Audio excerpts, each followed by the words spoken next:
I want to give you my 2 cents on something that has been bothering me for a couple weeks. A couple weeks ago, I talked about to the moms and dads out there, the club presidents, to start giving the respect that is deserved to the coaches all across this great country of ours, all across North America. And I highlighted many reasons why we need to start respecting them. But now I've been, getting a ton of emails and text messages on people thanking me in the coaching trade, in the coaching department there for doing that. But I got some moms and dads and others as well that were upset and told me their stories that I can relate to as a parent of two boys that went through the system to speak up for them.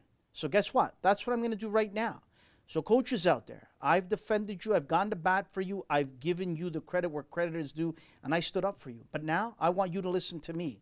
It's very, very important you listen to the advice I'm going to give you, because I was a parent of two boys that went through the system, and now I'm out. But I remember many, many things still that stick into my head that leave a raw, sour taste in my mouth. What are some of those things? These are some of the things that I want you coaches to understand out there. Moms and dads have busy lives. They rush home to get their son or daughter to training on time, to get them at the game on time. They sacrifice so much, family functions. They sacrifice overtime hours. They sacrifice a lot of other things that are going on in their family, especially if their son or daughter is on a traveling rep team. And they do it with all sorts of love. And they do it because they want to see their son or daughter smile, succeed, and have a wonderful time in the sport they love. They take continuously money out of their pocket for gas to fill into that car. Maybe it's on that bus and the amount of hours they spend on that bus to get from point A to point B. The late hours at night at training, the early hours in the morning.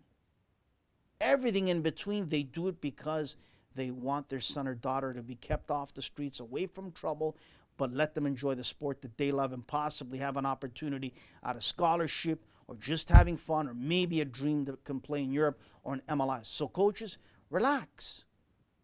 Don't go absolutely ape on the sidelines and go crazy and yelling as if it's a World Cup game you're coaching in. Stay calm. Show some respect and understand what it means to be coaching young minds. Communication is massive. It's huge. Communicate to the player first and foremost at the beginning of the season what you expect from them, how much playing time they will get. And then after that, if the player is old enough in the teen years, the player should explain to mom and dad how that's all allocated. If the player is not in those teen years, or maybe even 12, 11, 12, you need to step up to the plate and talk to the mom and dad and explain to them what you told their son or daughter in regards to playing time. Coaches, don't be a hero. If the game is tied and it's a big game and you are not using your bench properly and you're letting 4, 5, 6 kids on that bench rot and not develop because you want to win that game, you want that trophy, you want that prestige of winning a so-called showcase tournament or a provincial title or a state title, shame on you. It's not about you. It's not.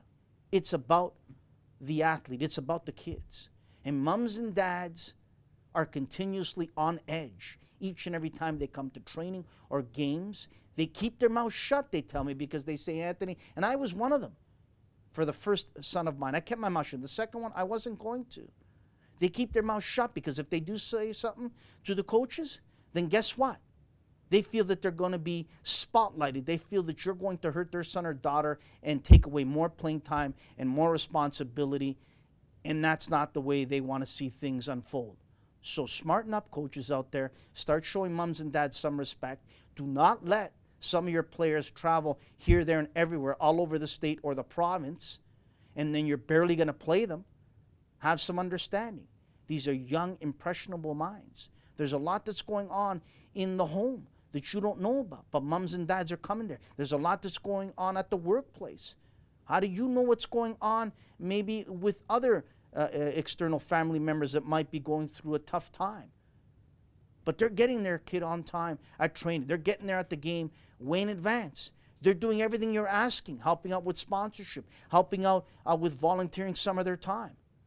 But you are deciding that you want to be more than just a coach. You want to be a coach. You want to be a general manager on the team. You want to be the president. You want to be it all. And you can't do that. Focus on what you do best as a coach, which is communication, developing, helping, people skills, all that. But most importantly, show the respect to the parents, as I said to the parents, to show the respect to you. Communication is huge. Playing time is important to be discussed.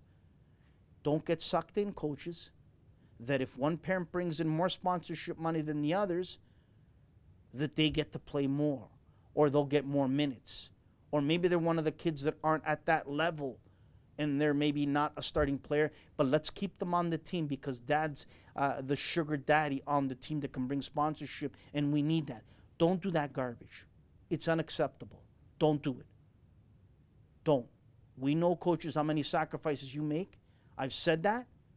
But hey, moms and dads make a ton of sacrifices, a ton of time and effort. They're always on edge. They're concerned. They're worried. They're missing all sorts of family functions, weddings, vacations they don't take, on and on and on.